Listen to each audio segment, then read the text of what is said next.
out and about, outdoors, climbing up alley pally to meet Aaron for our very first podcast together since lockdown. We're going to do it on a park bench somewhere like a couple of old drunks. Just got to find out where he is. Welcome to the O2 messaging service.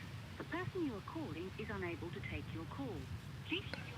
Aaron, I am, if you look at the BBC Tower, and then just head towards the London skyline, just walk down, I'm under a tree.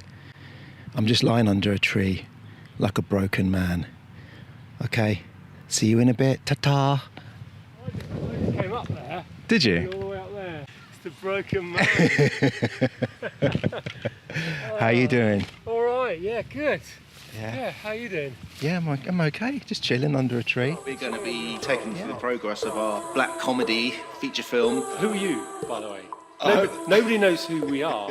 What this is a DIY cinema podcast for DIY filmmakers. The idea is that you don't wait for permission, you just start.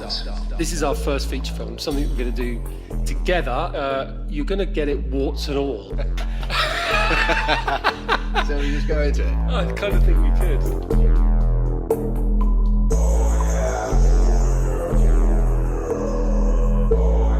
This is DIY Cinema Cult.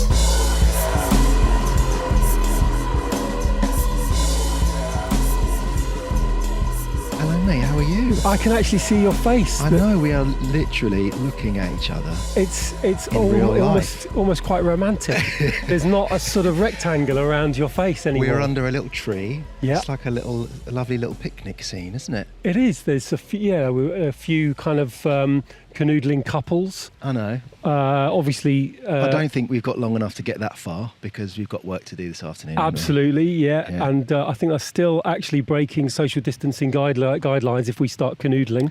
Yes, coming from different houses and everything. Yeah, so we're 1 metre plus currently. Yeah, we're doing. I think we're keeping quite well. So this is our first. So this is our first podcast together since Our first in-person podcast, yeah. The number Since. 5 was called, which does make me laugh still, lockdown special. Like we Yeah. thought it might be one-off. A one-off. And it was quite a lot off. So, but we haven't quite gone back to the shed yet. In fact, this is the first time that I have recorded any podcast elements outside of the shed. So I'm feeling a little bit of a fish out of water. Maybe in the future when we do lovely interviews with interesting people, we can go out and about and meet them in their home habitat, in their natural habitat. Or in public houses. I hear such talk of these things. I know. Apparently they're coming back into fashion. Apparently so. Well, I think it's going to be slow on the uptake a little bit. Yeah. So we're sort of we're filling in the blanks a little bit in the public house department because you've already opened a beer. I've gone just for beer. I just thought lying in the grass drinking a beer, what could be finer? You've gone for you look like you've. You have made that yourself at home. Well, it's a homemade, pre-made. So it's my current favourite, the lemon Gordons. Nice. Which I think I did have a little tipple of on an earlier episode, with a bit of Fever Fee tonic. Oh, lovely. Again, happy to sponsor this podcast if they wish. But down the hatch, I think. Yeah, a little cheers. Sip. Thank you very much. Good to see you. Fun, fun, fun, fun, fun, fun, fun, fun, fun, fun. Fun, fun, fun, fun, fun, fun, fun. So what have you been up to, Mark? I've been working away. It was fun. I've had a lot of work on, and it was funny. Today went a bit hectic and stressy, and I was trying to rush to get out, and Debbie was like saying to me, "Are you going to have to cancel the podcast there and then?" I was like, "No, well, I don't obviously don't want to. And I did just try and squeeze a load of work in. And as I was walking up here, it did make me smile because this little part of our work that we do can seem like a bit of a nonsense sometimes because it doesn't earn us any money. But Mark, yet. I think that in the long run, this is probably the most important thing we do work-wise currently. I think you're right. I was interesting now. I was having a conversation with David Cecil today. Who, nice. Because obviously you sent What me a over wonderful interview last time. Yeah, a very interesting fellow who I was chatting to him about what the important things that you should do are. Yes.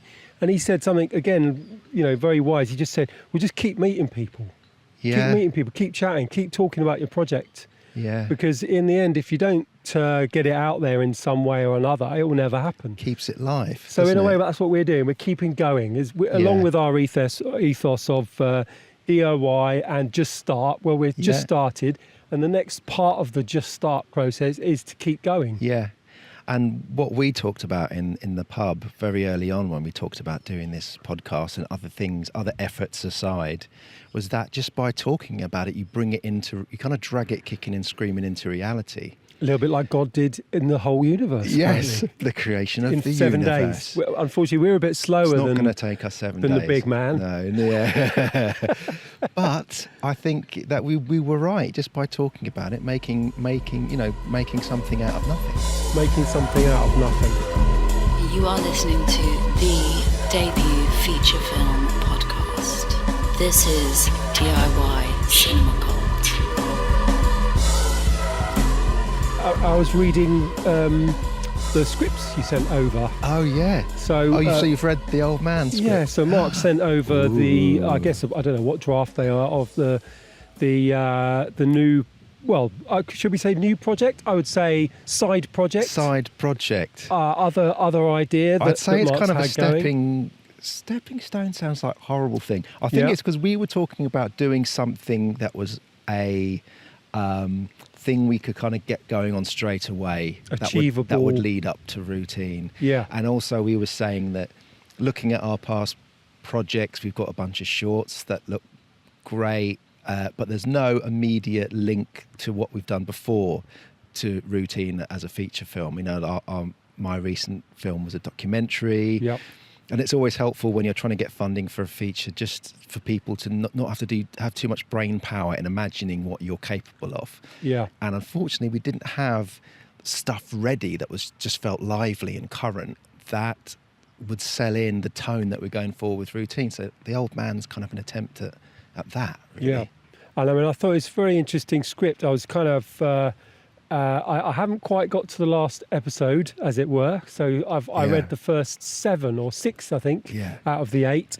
And it's got a nice pace. There's a sort of pathos, a kind of a slow burn, I think. And very character driven. So you're going to talk a little bit about that? Well, yes. What happens in it is 2 brothers go to the Lake District to scatter the ashes of their recently deceased dad at the top of a mountain up there. And then once I finished writing the script and got it how I wanted it, I was like, right, minimum we're going to have to get 7 people up to the lakes for a week, full board and food. And I just thought... And there's a few pub scenes and a few pub scenes. hunters and here I just and there. thought, I don't think I can swing that in the current climate and my financial status. And then I sent an email to you, didn't I, saying, look, is making something a little... I mean, it's never going to be big budget. No. But do you really want to get involved in something that could take money out of the pot for routine, essentially? Yeah. So what I'm doing is I'm doing a rewrite where I'm doing a bit more of the DIY of make use of what you've got. Mm. Instead of doing this kind of slightly biblical thing where 2 brothers walk up epic a mountain. Quest, yeah. It's less epic quest if we just normalise it so much so that the dad loved the caravan and he just wants his ashes scattered at the caravan. Yeah. And that's where the brothers head to.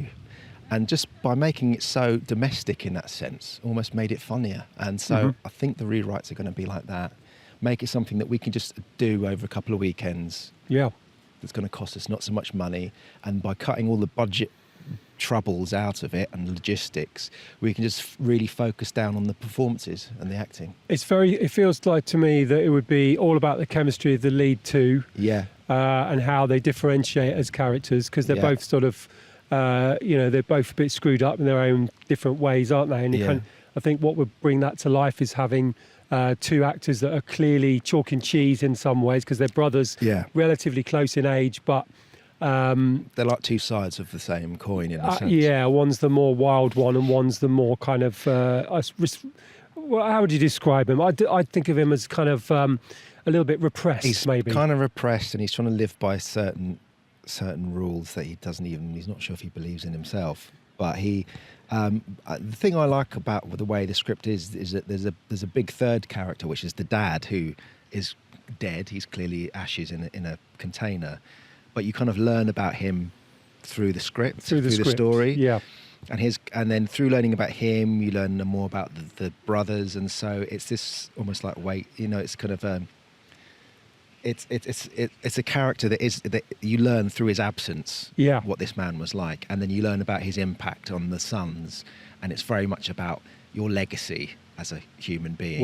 What difference you make, and what you leave behind. Yeah, for good and bad. The dad wasn't a great dad, so what he leaves behind is these two boys who are often a little mission to scatter his ashes. And what strikes me is that even though he wasn't a great dad, they still both pine for his approval in some way or another. Yes, exactly. He favoured the younger son and did not really chime at all with the older son, and the older son's become the problem child subsequently. He's the rock and roller, and it's still very much a raw nerve for both of them. You know, the younger son kind of held up his dad as a bit of a legend, or just loved him. He just loved the dad very much, whereas the older son has contempt for him. What struck me was that, in terms of, with my producer's hat on, was that, and also thinking about maybe the format in which this comes out. Yeah. That if we were thinking of it along the lines of a web series, and it'd be interesting to hear what other people think of in terms of web series. Yeah. Do they follow web series? So if any of our listeners, are hooked on a web series or something of a more short form nature, episodic short form, what the kind of points that really hook people in are. Yeah. And I wondered, although I think it works really nice as an episodic build, it struck me, my major concern, I suppose, was, do we start off with a bang enough? As in episodic stuff, you kind of know that you need some kind of cliffhanger, where you want to leave people wanting the next thing, but people's attention spans are very short, particularly if we're thinking of this as an episodic, YouTube or the like series. What do you think about that? About sort of, do you need to hook people in some way, or do we hope that the performances do that job for you? Is there something you need to write into the script to do that? I mean, very possibly.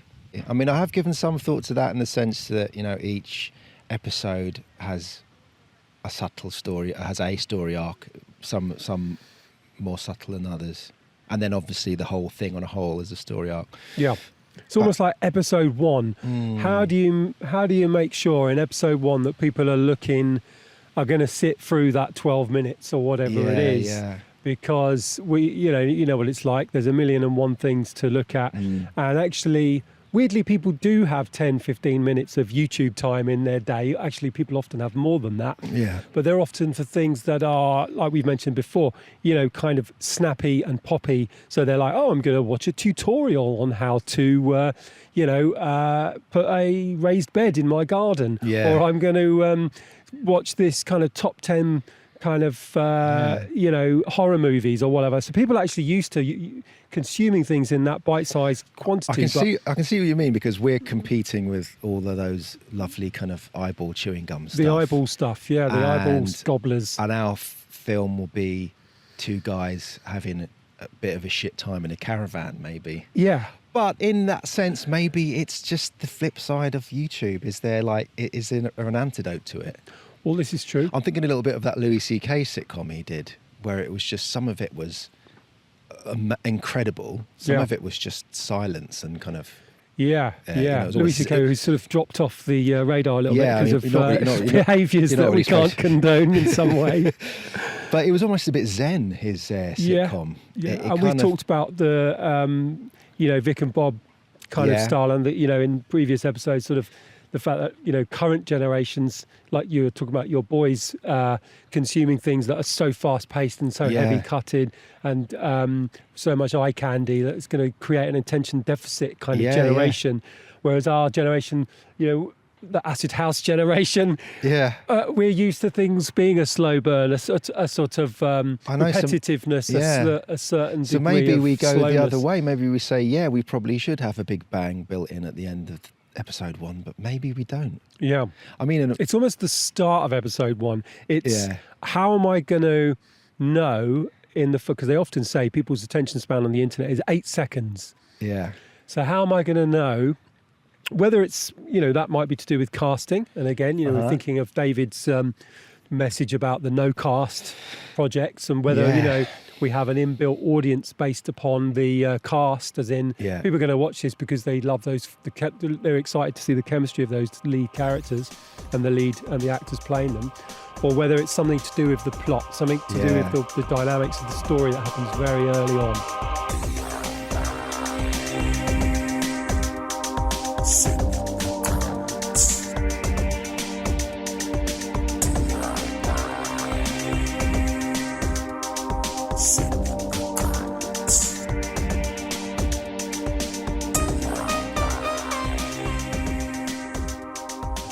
I was listening back to our episode with David yesterday, just checking it through, and I loved what he was saying about the anarchic democratic structures within the party scene. Yeah. Because what he was describing is exactly what we were talking about really early on about pirate code. Yeah. This anarchic democratic system that has to be there in place to hold everything together.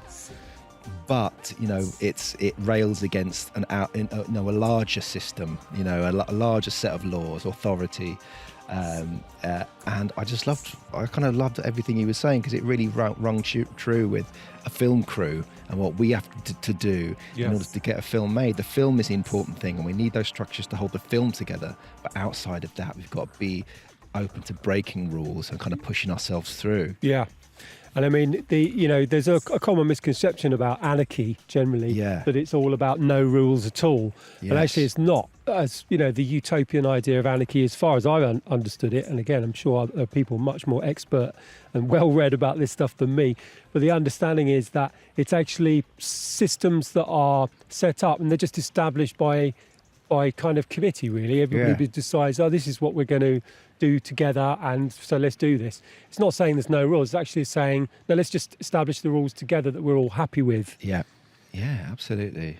So I'm wondering about the next phase of Old Man, and then also we were talking about kind of thinking more. Now we're able to get out of our homes and walk around, thinking more about the location of routine. Yeah, because I think that's something we both got from our last bunch of interviews, because that's been lovely about the whole lockdown thing. We've had these lovely kind of chats with people, and the kind of podcast has really taken off in that way, and it's given us lots of food for thought. And one of those big things is that you've got to have your location. It gives you that freedom and the scope and the various options in terms of maybe inside, outside, and maybe even influence the story. If you find a great place, it's like, right, okay, this is a stand-up gig in a church. Brilliant. That's the way it's going to go. So it's true. I think we need to start. I guess the two things are location and cast, isn't it? Now, we can start that right now, even though we could noodle around with another couple of drafts. But I think there's enough there. It feels like there's plenty there to get our teeth into. I think locations and cast really are key now, getting people in, because I think it feels great. I found it with Old Man, just getting actors a bit interested and excited and chatting to them, and then you can get them, they'll have input on the script, and they might turn the corner once they start getting involved with the character. Well, I think particularly with comedy actors, because they're so keen to riff, and in a way it's almost like a no-lose situation for a writer. As in, here's the story, here's some of my jokes, here's some of my funny bits. If you can make some better stuff, well, it will go in. Yeah. It'll just go in there. If it's not as good as the script, well, we'll just do the script. Yeah. But I mean, having been involved as a second unit on a comedy on one of Hadi Hajjat's films, it was interesting seeing that, particularly the comedy actors amongst the cast, always kind of would say, "Is this the last take?" And the director would say, and they say, "Okay, can I just sort of try something out?" So the actors would always want to kind of go off the rails and do something. And it probably meant totally improvising around the script, maybe even, going from a 2-minute scene to an 8-minute scene. Yes. And a nightmare for the editor. But you never know, you might get that one piece of genius that can only come from a kind of riffing comedian, a comedian who's in the flow. Yeah. And unlikely to just accidentally come off the pen of a writer, because it's all about what that character is feeling in that moment and the talents that an actor might have, comedy actor particularly, in being able to riff from an audience or a situation. Absolutely. And some of those funny moments are going to come, they can only come from a comedy performer, and a writer might not necessarily be able to get that across. Yeah. As much as, you need. That happens in a lot of American comedy movies, doesn't it? Where they clearly have a pocket of improv, a little improv zone, where like your Will Ferrells can just go crazy for a bunch of takes. Yeah, you're not going to get Will Ferrell on a film and not let him do some improv, because 100%, you know that you're going to get 35% whatever more out of your film, because he's just really good at making it up as he goes along. So somehow kind of tapping into that, I think is going to be quite important for both these scripts. I think definitely I can see us doing that, and it's just the way we structure the shoot as well. We'll get a bunch of takes where we get what we want, we get the script, and then we just have a couple of punk takes where it's like, right, okay, here we go, let's just go, work around the lines or do a bit of improvisation or what have you. I've noticed the one downside of being outside and doing your podcast. Are you getting it's raining. we are under a lovely tree, so I'm just going to rearrange slightly and put my jacket on so you can tell this is definitely outside. DIY Cinema Club.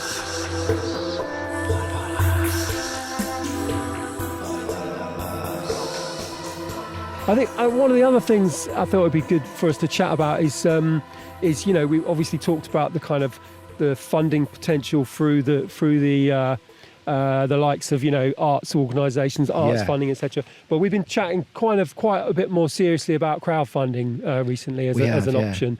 Potentially, obviously I'm thinking about it for my documentary, and I think the good thing about it has an inbuilt audience. But what do you think about kind of crowdfunding and building up an audience for sort of for routine?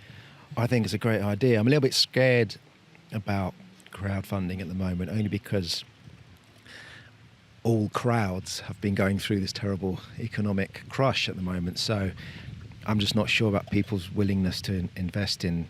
But at the same time, all crowds have been consuming films, television, podcasts, DVD. Basically, what's kept everybody going is media, entertainment, music, comedy, etc. So some sense of course, we're not starving, and we're not saving the whales by doing this project. So there's a certain guilt there, but at the same time, I think the lockdown has made people realise how important the arts in some way are, and they can't all be done for completely free, Yeah, I mean, I'm definitely up for it, and I think maybe I'm just being slightly pessimistic about it currently, given the climate. But I think certainly build up an audience towards that, because we're going to have to do that anyway. And I think tapping into the comedy audience, the live comedy audience. There's lots of little pockets there where I think people would find quite a lot of people quite interested in a film. Perhaps you combine the two, so you get kind of people on the podcast who can grow the podcast in some way, but can also feed into a new audience, or can kind of so maybe we need to get somebody from the comedy, particularly from the comedy world. Comedy would be great, onto the podcast, which would be good. I mean, what do you think of the kind of methods? I mean, we talked about building an audience, and obviously social media plays a big part of that. But what do you think of the sort of the methods that you've been reading about to sort of successful crowdfunds? Well, I mean, you sent through that brilliant video, didn't you? I know you've been doing a lot of looking into this. And I thought that video was great, because it was just lots of people have been successful at podcasts talking about it, and I think crowdfunds. Sorry, crowdfunds. What did I say? Podcast.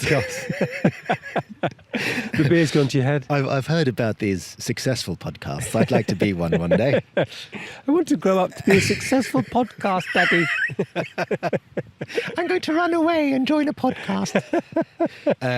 He's not had much sleep. No, the baby's keeping him awake, and he's had a beer. So it's his nap time. I'm just going to go sleep under the tree. No, everybody. Sorry, yes. From looking at that video, there's this kind of preconception about crowdfunding, both from people outside looking in, but also people who go into setting up their own crowdfunding campaigns, is that it's not as much work as it actually is. Yeah, I think it's a lot of work. And, people can kind of quite, sniff at it and say, oh, well, why don't you just work hard and earn the money? Or why are you asking us to fund your project? Why can't you get it from somewhere else or apply for some kind of arts fund or what have you? And even people going into it think, oh, well, we need 5-10 grand. Let's just ask for it, make a little video and stick up on the internet, and bingo, the money comes rolling in. Yeah. And it's very apparent from a lot of those interviews that it's a hell of a task to do, and it takes an awful lot of work and manpower. And so I think it's that idea of preparation. That's what I drew from that. We need to be so prepared and have all of our kind of video updates pre-done almost, and have it all just kind of ready to go, because it is a campaign. You've got a limited time to do it, and you can't waste a minute of that time really. And if we're going to be raising something in the region of 10 or 20, that's going to be a massive job to do. And I think what struck me from doing a good week or two of research, the various different platforms, etc., is basically below a certain threshold of should we say fans or people in your kind of networks, effectively you're asking your mates and your parents and your relatives for money. That's basically what you're doing. So below a certain level, you're effectively shouting out to all your friends, could you just give us some money I want to make this film? So that's as big as it will get. You are very, very unlikely to raise significant amounts, because the audience that you're talking about is your mates and your parents and your family. So that's about it. So beyond that, what you need to have really is a very large established group of sort of super fans, if you like, that are connected to the project before you even think about launching the thing. I mean, a lot of what I've read sort of imply that, if you've got a Facebook group or an Instagram or what have you, and you've got, 1,000 people on that, well, that's bare minimum.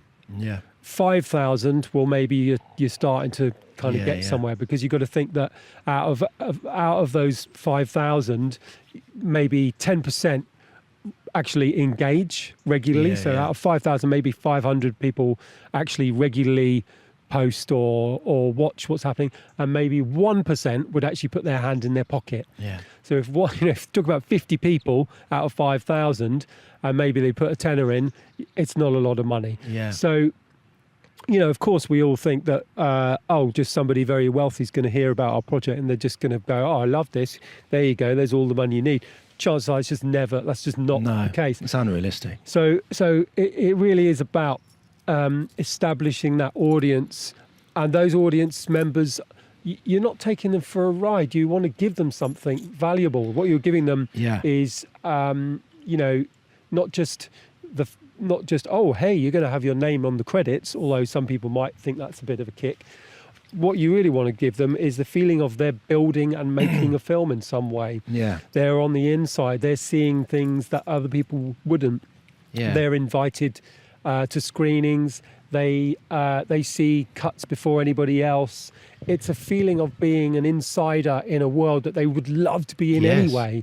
And then they become your advocates. They become your kind of cheerleaders. So they're pushing it to their friends organically. So they're saying, oh, I'm involved in this brilliant project. I think you'd love it. Above that, obviously, there is also, I think it's described as the organic audiences that would go to something like Kickstarter or Indiegogo or the like to just look at things that are interesting. Yeah. But I don't think you can rely on those, because you're just one of many millions of projects, and chances are, if you haven't got all your ducks in a row, you'll just be lost. Yeah. So you're absolutely right that it's a sort of a campaign. You've got to think of it as like 30, 60, whatever days it is, of every day pushing out information about it, really trying to get advocates, trying to get people who are sort of respected, who have larger followings than you, to kind of push it. And, we all hate this stuff. We just want to make films, right? Yeah. So we hate the idea of kind of the sell. So you've got to make it not a sell. Actually, you've got to make it, you're not pleading with your audience, please give me some money, because that's just a bit embarrassing and people hate that. I think you've got to make it like we're all in this to get this thing done, Absolutely. and really give them something valuable as a result. You've got to kind of invite them and welcome them on board the project that they're going to be such a key part of, because without them, there is going to be no film, so, and like you said about the work that's involved, it's not even just the work during that campaign, however many days it is. What is a Kickstarter campaign? 30 days usually. Kickstarter. Indiegogo's a little bit less structured. You can have them, Kickstarters in a way is the all or nothing, and they do think that the effect of having a deadline, that means if you don't hit that budget range and you don't hit that deadline, you lose it all, is a galvanizing factor. But people also have success through Indiegogo as well, and there are various other platforms I'm sure our listeners would know about too. Because it's not even just that 30 days, is it? I think there's a hell of a lot of work you've got to do in prep for that 30 For sure, days. yeah. And afterwards as well, you've got to have all of the kind of prizes and rewards and involvement kind of benefits. You have to be putting them out, and whether could be anything from T-shirts to signed scripts to photographs to everything. That's all got to be produced and sent out. So it's a hell of a job. What I noticed was looking at sort of successful project. It's mad. Now the weather's all changed and it's all sunny over there. Yeah. We really are outside, listeners. It's a completely different world all of a sudden. I'm quite hot and sweaty in my wind cheater. Looking at some of the successful projects, what struck me was that a lot of them are very genre. Yeah. So successful films tend to be things like a documentary about horror movies. Right. From the 80s. Yeah. So it's like, well, there's a bunch of people that just like that stuff. Yeah. And they were raising significant amount of money for these things. Obviously, a lot of that would be archived. It's got a big audience, that kind of stuff. Huge audience. Yeah. So, in a way, if you can tap into that audience, and I think this is the key thing. And again, we kind of all cringe a little bit about these sorts of areas of things, but the DIY filmmaker's got to be creative entrepreneur as much as a creative writer or artist in some ways. But it's definitely about finding that audience and bringing them along and including them and making them a real part of the whole equation. And bringing value to them. They're not going to get involved just because they're nice people. Or they've got a million other things to They've got a million other things to do. It's that we can offer them something that they want to be involved in, or that they want to have access to, or they want to experience. And it can't be bullshit. I think that's the thing. A lot of, there is a definite concern that a lot of, Kickstarter, all that kind of stuff is a little bit scammy or is it bullshit. So, you've got to be totally honest, I think, from the get-go. And it feels to me very in keeping with the cult, the DIY cinema cult, this friendly, inclusive cinema cult that we are. No indoctrination, but a cult nonetheless. You are listening to DIY Cinema Cult. Aaron, while we're here, it's the first time we've been together. He's rustling around in his bag. Been together and it feels so good. We'll have to pay PRS if you sing any songs. I've got something, because it's the first time we've been together for a long time. This is this is the present I wanted to give you on episode 5. Oh, here you go. It's there. It's your DIY Cinema Cult it's my framed DIY Cinema Cult logo. framed design. Oh, it's beautiful. There you go, Oh, mate. it's amazing. I absolutely love it. It's just There you go. incredible. So Stick that up in the shed. that is so great. I'm going to put that literally opposite where I stare all day in the shed. In fact, I'm going to try and frame it in such a way so that if we do a pod shedcast again, It's there, that yeah. it's there. We can see it in the background. I tried to do that in my bedroom, but it didn't really work. Yeah, it was just- kind of it was propped just- up with some kids' clothes or Just something. pants hanging up and dolls. Oh, that is so Yeah. good. Thank you so much, Mark. No worries, I mate. love that. And I'd like to say we'd give one away as a prize, but they're so special. I'm afraid there's just going to be 2 of these in the world, aren't there? There are. Do you know what? Well, I did do quite a few. We could maybe start giving them away as We prizes. could give them away as a prize. Yeah. Let's announce that as a Maybe prize. whoever wins. Are they going to want one? Whoever Yeah, wins the of 1 Minute course Film they are. Festival? Oh my God, they are. Of course they are. Oh, okay. we Mind you, could the give 'em- frame might be quite expensive. Yeah, they can fucking frame themselves. You can pay for a frame. A frame costs an additional 25 quid. But the print, Yeah, you can give them that. That'd be good. oh, nice, perfect. So the winner of our 1 minute podcast on 1 Minute Film Festival will also receive a beautiful DIY, DIY cinema cult. cult print. Maybe we could sign it and say "Winner, winner, chicken dinner" on it or something. Oh, that's a lovely idea. And so, I mean, that is a real prize. That so we'll have to make a bit of a deal about that and just Yeah. make a little mini promo about it. I Yeah, think. definitely. Lovely. Thank you so much. No Mark. I love problem. it. You are welcome.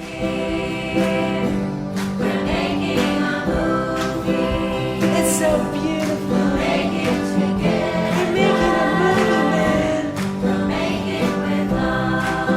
I'm so happy. Johnny, man. We're making a movie. We're making a movie with love. This is amazing. Come together, everybody. Bring out your family and all your children, man. It's gonna be beautiful. Come and bring all your love and make a movie, man. I love you guys. I was thinking a lot as well about how we kind of draw a lot of a lot of lines of similarity between what we're doing and what we're setting up to, clearly in our last interview with David Cecil, there's the free party scene and kind of the rave scene, and the similarities between that, a sound system and a film crew. And then also I think we're drawing a lot of lines we have in the past with, just other, it all seems to be kind of music scenes. There's a lot of music. Punk, Yeah. all these kind of ideas, and maybe because that's in some ways a freer creative endeavor in some ways, because you can just get up and do it with a bunch of mates or yourself in a I think it's a bedroom. bunch of coconuts there for some reason. You could just get up and do music with a bunch of coconuts. Well, you could. You actually could. Good evening, we are called the Coconuts. We'll put the sounds in post. We're not Yeah. even in our studio anymore. We haven't got any yeah. coconuts. I can do sound. I can do sound effects just with my mouth.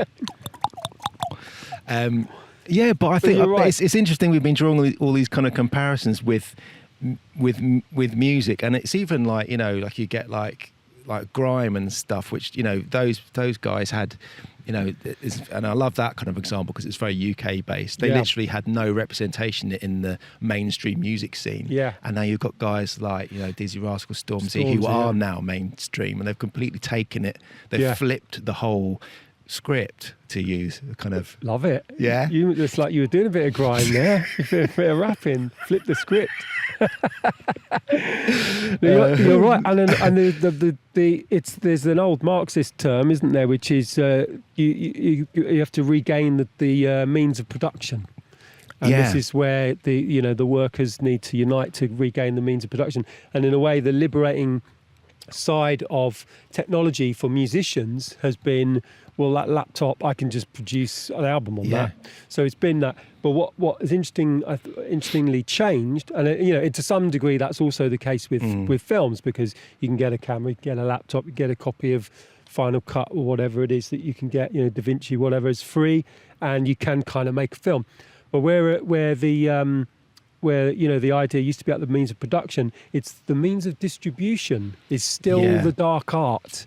And this is where social media, in a way, has, to some degree, withheld and empowered individuals from being completely DIY. Because, yes, you can DIY a following through your Instagram, through your Facebook, through your YouTube, but the real winners of those is still YouTube, Facebook, and Instagram. Exactly. And I feel a bit like, with music, you can kind of start making your music and you can go out and get some gigs in some venues and kind of communicate with an audience. Not quite at the moment, but certainly. No. In the old world, you could.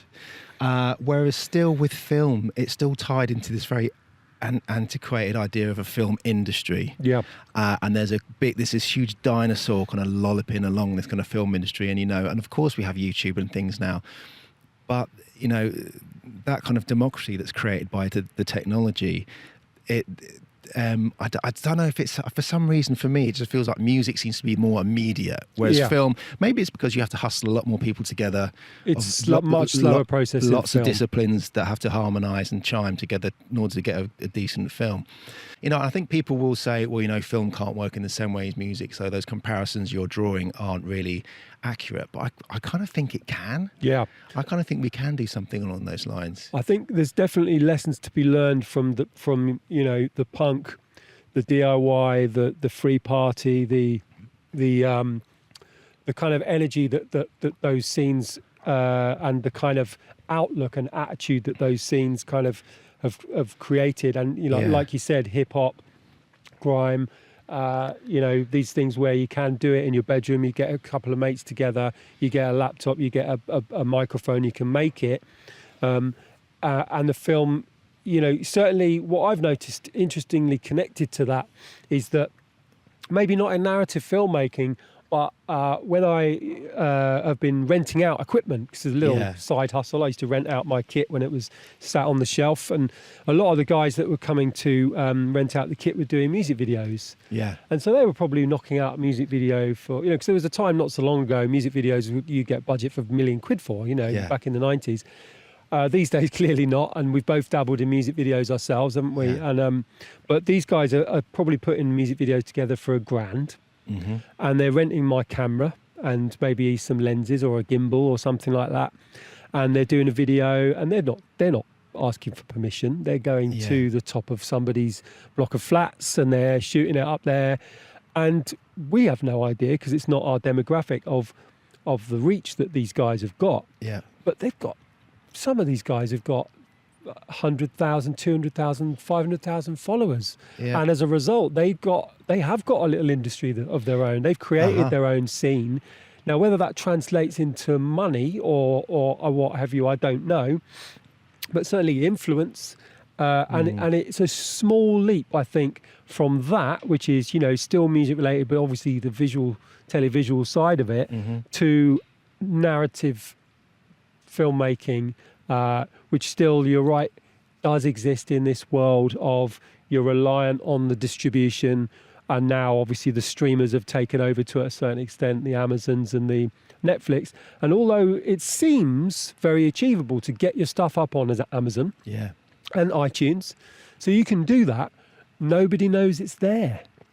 Yeah. Nobody knows it's there. So unless you massively, massively push your project and that it's in people's eyes and people have heard about it, this is the old marketing and PR, and the machine still has the power of that unless you've got money to push it yourself in some way. Well, this is it. I mean, going back to the kind of the grime scene again, they had complete communication with the audience, and in fact, the audience were making the music, and it was a complete circle. Whereas for us doing it in film terms, like I said, there is this still kind of antiquated industry model, which is now, we've got things like YouTube and Amazon, but they're just becoming the model, the new version of the studios. They're the BBC, or they're the exactly. So they're the big film distributors. And there's no kind of revolution going on. It's just a very slow shift to other names. And they're mainly in the tech world. And they're making lots of money on on that very antiquated system, because that's the way, and you can work very hard and rise up within that, but you're not breaking it and doing anything new. Whereas, there's music scenes where they do create a whole new supply system. They are publishing their own music and they are kind of broadcasting it on, whether it be pirate radio or whether it be the gigs and events that they're putting on. And I mean, there's always, the indie kind of film that kind of pops up this year, but I would imagine that a lot of them have gone the festival route, and they've just been the kind of talk of a particular festival. So, and of course you get like, there has been episodes in film history where suddenly things have gone fully independent, and then the studios shit themselves, and it's a bit like the Hollywood New Wave, and when suddenly there was this 70s kind of counterculture going on, and and it just completely pulled the rug from underneath the film industry. But they quickly reassembled themselves and kind of tapped into it and started making counterculture films themselves. And like now, you've got it happened again in the 90s, and because of that kind of swing, you now have major studios who have their indie label sister companies, Fox Searchlight or Searchlight, which is 20th Century Fox, and many, many, many others. And they're making the kind of smaller budget, edgier, more complicated characters.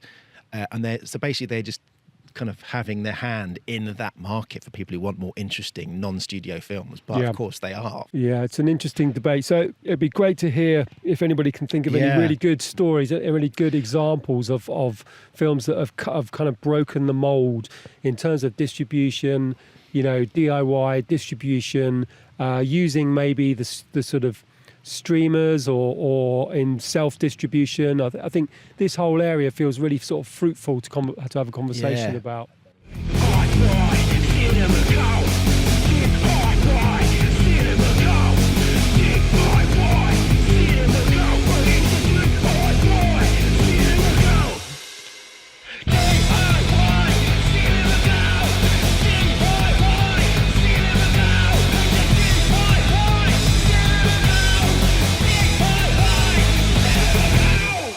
Are we going to listen to your addiction track? I think we should introduce that now. Are we going to listen to it? Okay, so what we could... Maybe you want to do a little introduction. This was you and Chris, right, did this track? So me and my music partner, Chris Butterworth, was a long friend and collaborator, and collaborated with Marc and myself as well over the years, sort of music, and Marc did visuals for our band Big Hair, and we've just recently actually put a new tune out. You never told me you were releasing something. It's an oldie, but a rework of an oldie. Is it? Yeah, so an oldie. I thought, God, he's just dropping secret tracks like Barry. Yeah, dropping them, and it's it sounds quite cool, being released by a Swiss underground house label. So nice.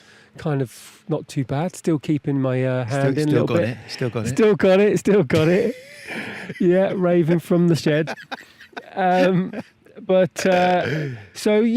We used to run this record label, You Freaks, and along with Steve Stavino, who was your flatmate at one time. He was my flatmate, yeah.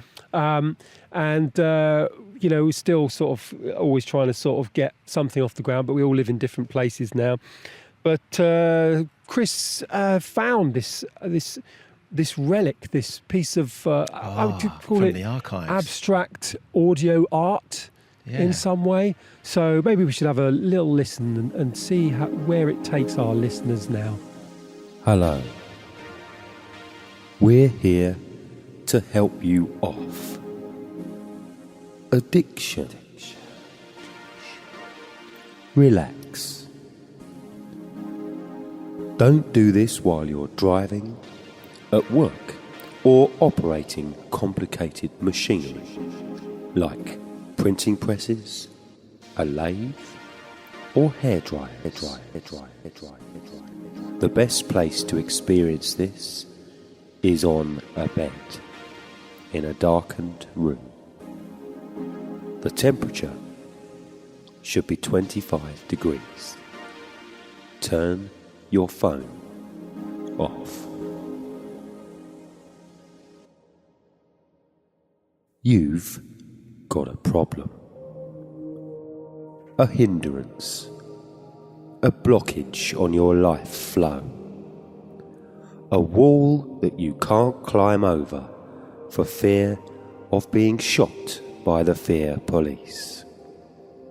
If this takes a hold, you fear you will slip off the skyscraper of confidence and fall headfirst into the mind maelstrom of addiction.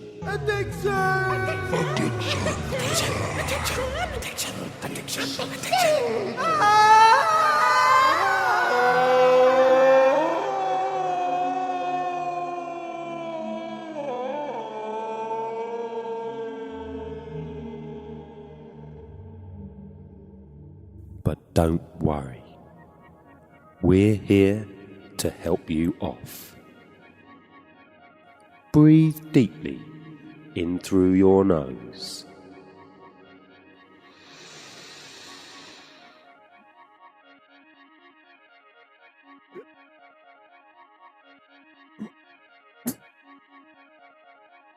And out through your left nostril.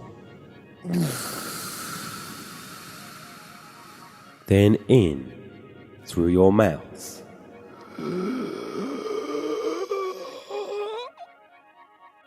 And out of your right nostril.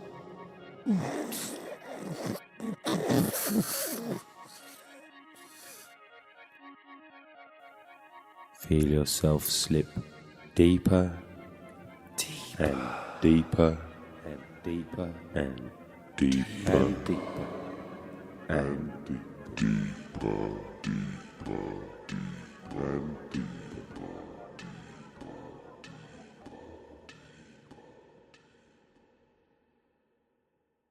You are getting sleepy. Your body is losing all tension. Put your stress and strains into the skip down the road and phone the Thought Council and get them to pick it up next Tuesday afternoon, if that's convenient. Addiction.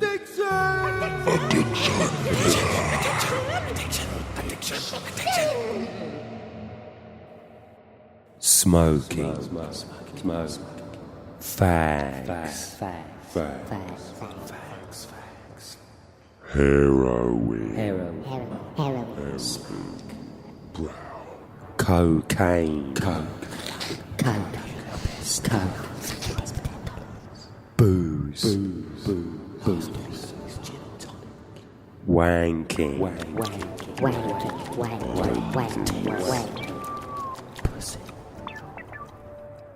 Visualize yourself picking up the Pipe. Fag. penis Dildo. Chicken drumstick. Needle. as you feel the Pipe. Fag. penis. Dildo. Chicken drumstick. Needle. You begin to have a burning sensation in your hand. It smells really bad. You want to throw it away.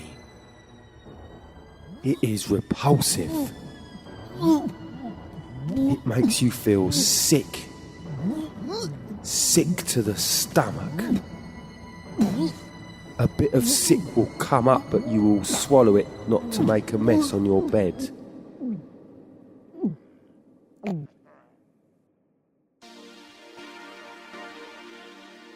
You are feeling positive without the Pipe.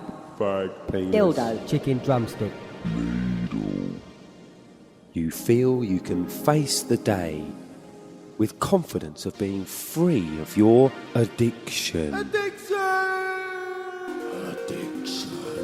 Devotee, Fair aficionado, freak, buff, nut, fiend, junk, bum, fanat, maniac, drugging, head, freak, pill popper, dope fiend, degenerate, Dirty old man. Sick.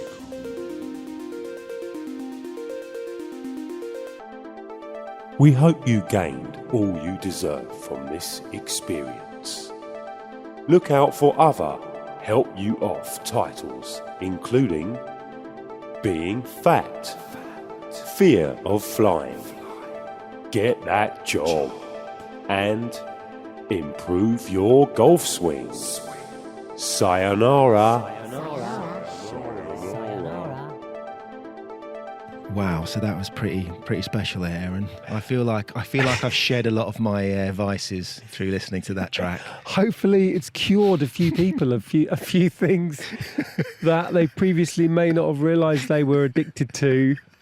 And if you have any other addictions, maybe that we could make episode 2 of that 10 or so years later.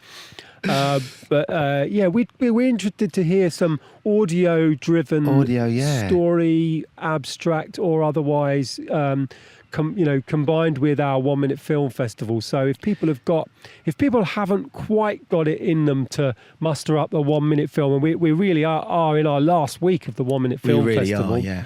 Then maybe they can come up with some 1 minute audio interestingness. Absolutely. And maybe they want to do a little DIY cinema cult sting for us, a bit of music. It's always acceptable. That. Yeah. You've been hearing some of the new ones that we've been putting together with our friend Oz and myself and Marc. So we'd love to hear some other options if anybody. I feel like I want to share my Vasectomy, Vasecto You song while we're doing a bit of a sharing.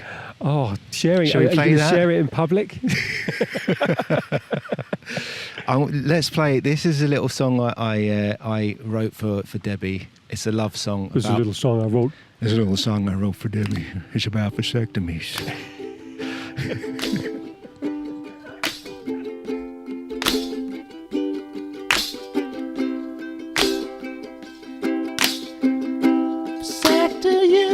Vasectomy.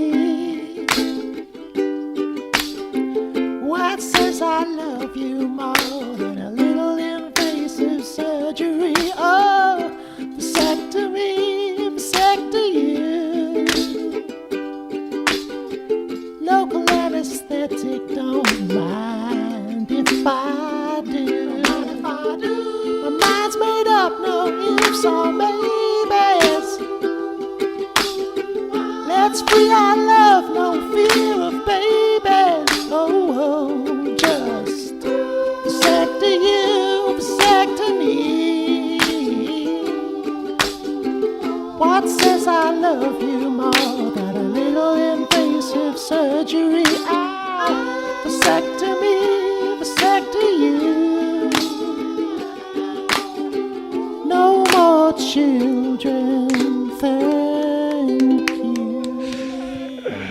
So there we go, the vasectomy, vasecto you, which I think you'll agree, it shows a little bit of what I'm capable of. So any funders who want to get involved in routine, I think you can safely say that shows off some of my skills. Oh, our showreel pieces are all coming out. And I don't think there's too much of a leap in imagination to see how that could, become a maybe feature film. Well, it could Vasectomy, vasecto you, the feature film. It's sort of over before you know it, really, isn't it? It's a little bit one-dimensional.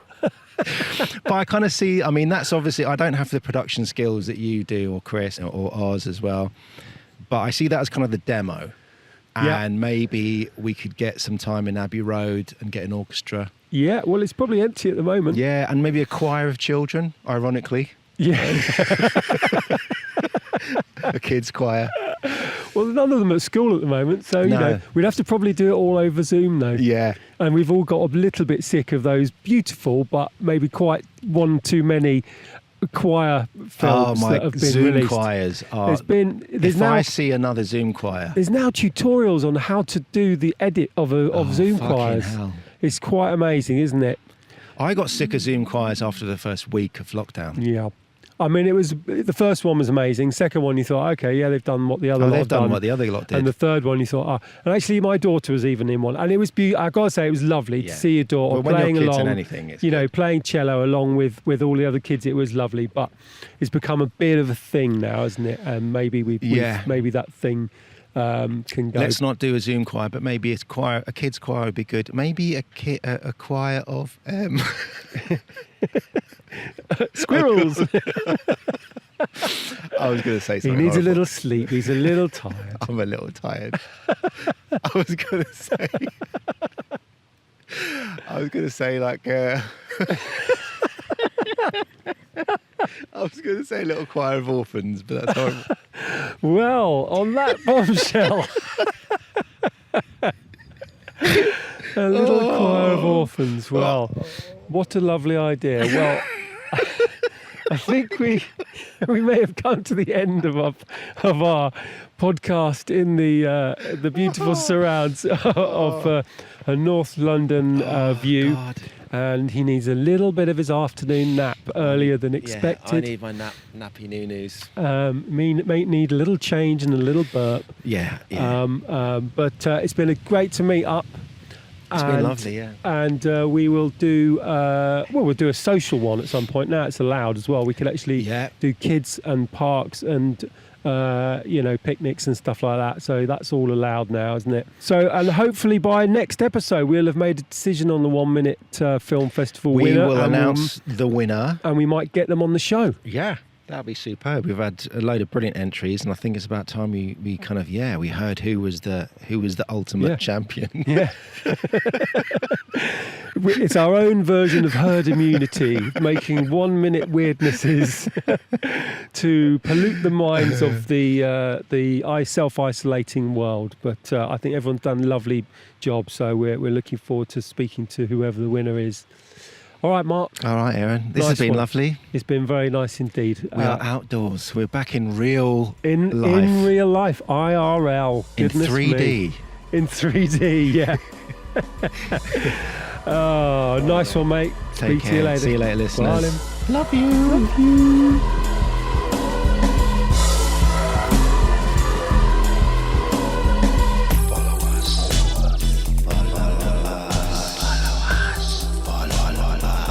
Follow us on Twitter at DIY Cinema Cult, or on Instagram we are DIY_cinema_cult. Seek out the DIY Cinema Cult group on Facebook, or why not email us at DIYcinemacult@gmail.com.